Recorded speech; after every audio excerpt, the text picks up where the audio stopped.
So hi guys and welcome back to our channel Sharang and Sharvari.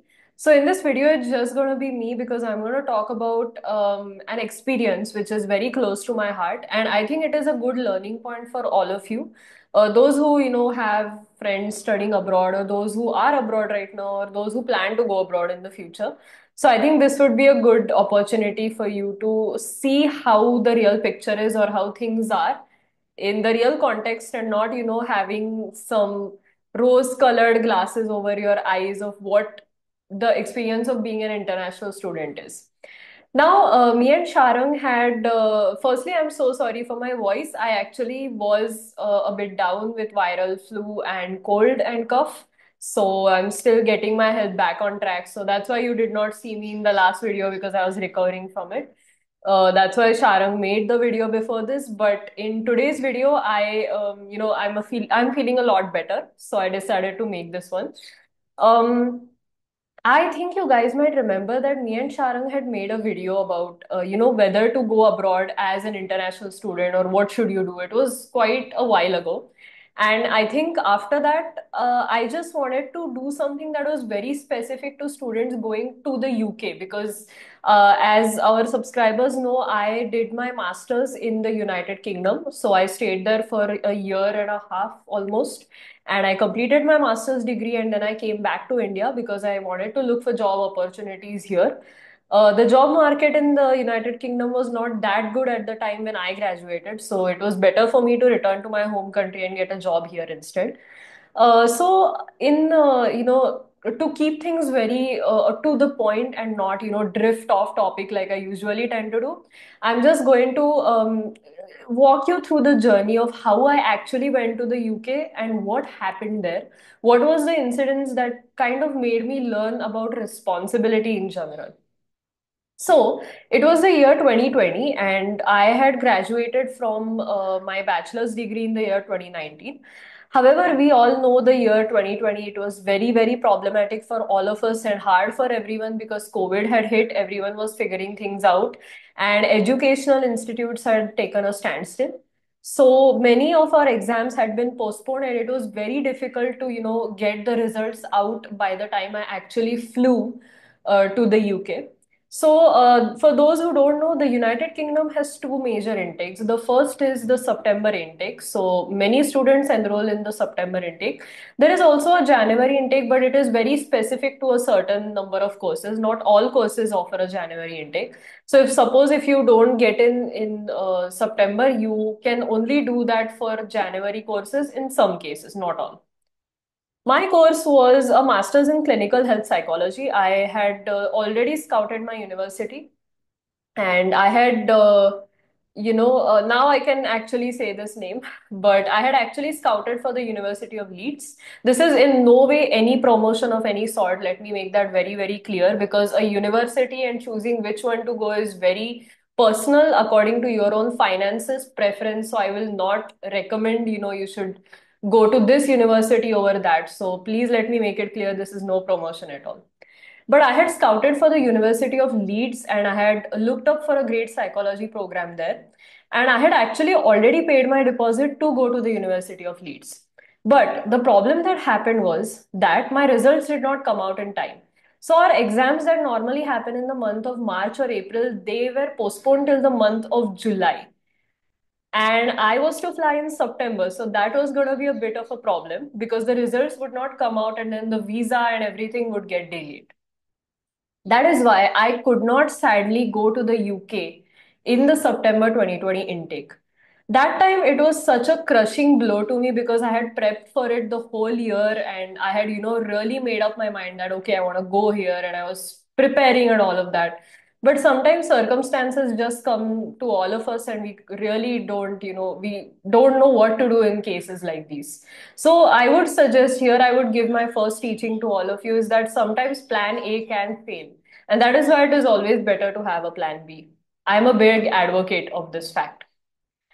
After that, what happened was when I kind of came to terms with the fact that I don't, it will be hard for me to go to the UK for the 2020 intake. I started trying for the January 2021 intake. But the situation around the world was not that good. The vaccine was not yet developed, and travel was banned between countries. So whoever wanted to go for the Jan intake could go, but then they had to go for online education, even in spite of reaching the UK on time. So I thought to myself, what was the point of all of this, because you really want the whole international student experience, and if you don't get it, then it's just not your money's worth. That is why I decided to try out for the next year, that is the September 2021 intake. And that worked out very well in my favor. So, what I did was, I had actually already given my IELTS exam. For those who don't know, it is an English exam that you have to give before going to study in countries like the UK or Europe or Australia or places like these. And I already had that score. That score was valid for 3 years. So, I could use that. That was a good thing. I also had my mark sheets and all with me since the results had come out by that point. So I was officially a bachelor of psychology, but had not decided on which university I wanted to go. And suddenly, the university that I had originally decided, which was the University of Leeds, actually shut down the program that I was supposed to be on. This created a whole entire problem because now I had to scout universities from scratch. Then, while going through the catalogs of all of these universities, I came across Queen's University, Belfast. Now, for those who don't know where Belfast is a city located in Northern Ireland. So, Northern Ireland is still a part of the United Kingdom. However, it is not on mainland England. It is a bit to this side. It is on Ireland essentially, but Northern Ireland is owned or it is a part of the United Kingdom. So, to go to Northern Ireland, you still require a UK visa, which means if I had to go to a UK university, the one in Northern Ireland still counted. That's why I looked at the program that Queen's University Belfast offered, and I liked it. It really, really, spoke volumes to me, exactly what I wanted to learn. And then I started the process. So I remember that whole year of 2021 was just me being anxious about whether or not I can actually go. How is the world scenario changing? Will COVID hit again? Will travel be banned? So it was a whole anxiety roller coaster. But then finally, I got everything cleared out, my visa, all of those things. And then finally, in the month of September 2021, I could go to the United Kingdom for my master's. And I went there and I started my course. Now, here is where the story gets a bit interesting. I went and started my course. Of course, you go into the whole whirlwind of university life. You make friends, you have events, you have a lot of university events as well. You have your friends living in your dorm with you, so you make friends with them, parties, and all of that. But here, I must say, whoever is an international student, this is something you need to listen very, very carefully. Do not get distracted. It is very easy to get distracted as an international student, but to remain in the grind is something that you must do. Do not get distracted by all the parties and everything. I'm not saying don't be a complete teetotaler and don't do anything at all. Like, don't go out, don't do this, don't do that. I'll never advocate that because toured a lot of places around the UK. I also had friends over, I had parties and all of those things. But what really went wrong in my master's journey was that I did not prioritize my time and took my studies lightly. So I don't think I've spoken about this so candidly before, but I think today is the day that I actually do.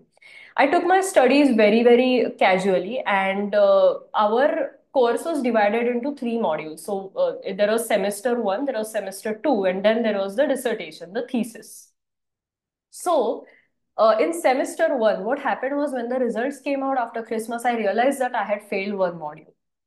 And that time I was a bit shocked because, I thought I had done good on it. But then I realized that I needed to work harder. In the month of March, or Feb or March 2022, I started a part-time job in the UK just to get some experience. And I used to go there about 3 times a week. While that was a good thing, although I used to be so lethargic that I did not again prioritize my studies to the same extent as to what a United Kingdom student would do. So, what we have as a misconception as students in India is that you can just read it the day before, go for the exam, you'll be fine. But in countries like the UK, that does not really work because you really need to be on top of your studies. You need to read all your research papers, do all your thesis and everything. So that really cost me a lot because what happened was in my second semester, I failed one more module. That's where the story got a bit serious. Because in the month of May, when it was time to start my dissertation, I got to know that I could not attempt or start my dissertation at all. I phoned my counselor curious to know why this was happening, and she was like, well, Sharvari, you have failed two modules, and we do not let students start the dissertation unless they have passed a certain amount of credits. And here I was in a big soup. I was so worried, extremely worried as to what would happen. And I was really repenting everything, all the fun that I had from the month of November the year before, all the outings, parties, and all of those things, which caused me not to take my studies seriously. And now I was in a big soup because if I could not start my dissertation, it means my thesis would get late and I won't be able to graduate with my class. And that sentence just took a big toll on my health.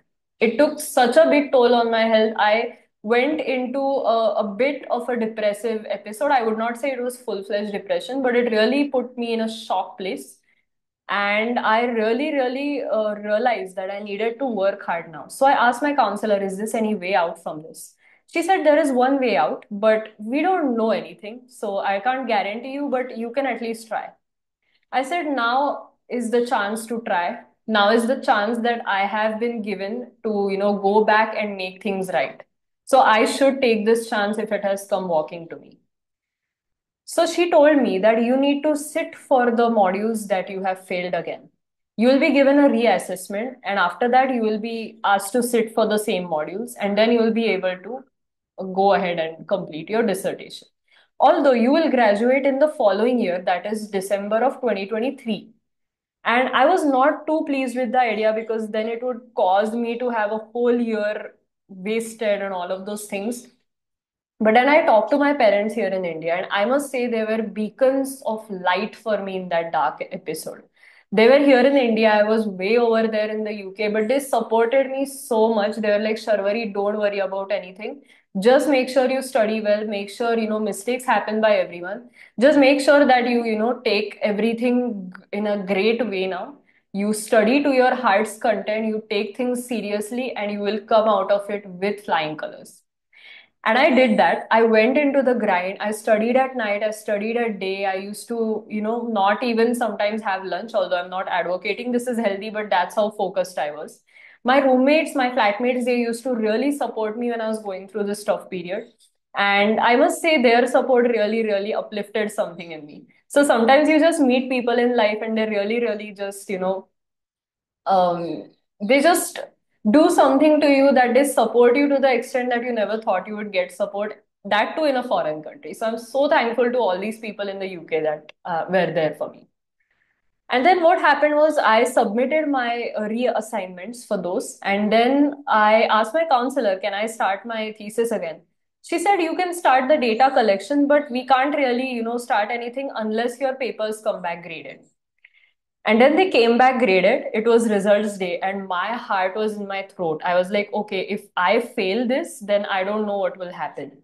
And I opened the tab and I had passed both the modules with flying colors. My hard work had finally paid off, and I was so happy. I remember just going out and yelling and telling all my roommates what had happened. They were also so happy for me. And that is what happened. After that, I was able to resume my thesis. Although my peers had already finished their data collection, I was lagging a bit behind. But another counselor was appointed to help me with my case to kind of speed up things a bit. And she was the best supervisor for my thesis I had. She made sure that I did the work right. She made sure that I was not lagging behind or having any doubts. And I'm so grateful for all these people who I met along the way. After that, I decided to return back to India due to the job situation. Anyways, I had somewhere mentally prepared I would get my degree a bit later than my peers. And something changed. I was coming back to India, and on the airport, I realized that my supervisor had pushed my dissertation ahead since I had completed it way in time. And then she agreed for me to graduate with my class. And that was the cherry on top of the cake of the whole UK experience. So I got to know that I'm getting a degree at the same time as my peers. And that's why I was able to, completely finish the 1 year master's degree in the stipulated time, even though there were a few setbacks along the way. So this is my UK story. I realize here that I have not spoken about it this candidly, but I think today was the day to come out and say it. And I would say for people who are planning to go abroad, this is a big, big wake up call and a message. Do not take your studies lightly. Do not think that, things are easy and stuff is the same in a foreign country. Those people require a lot out of you. So you need to put your 100% if you're going to do a course in the UK. Do not take things lightly at all, because it will most definitely cost you. And I do not want anyone to go through the experience that I did. Of course, I learned the power of hard work and focus by that. But we want to, have things the easier way. Now, why have the things the hard way? So that is what I would like to advocate here. So after that, of course, I came back, I got a job, and life went on, and everything's good now.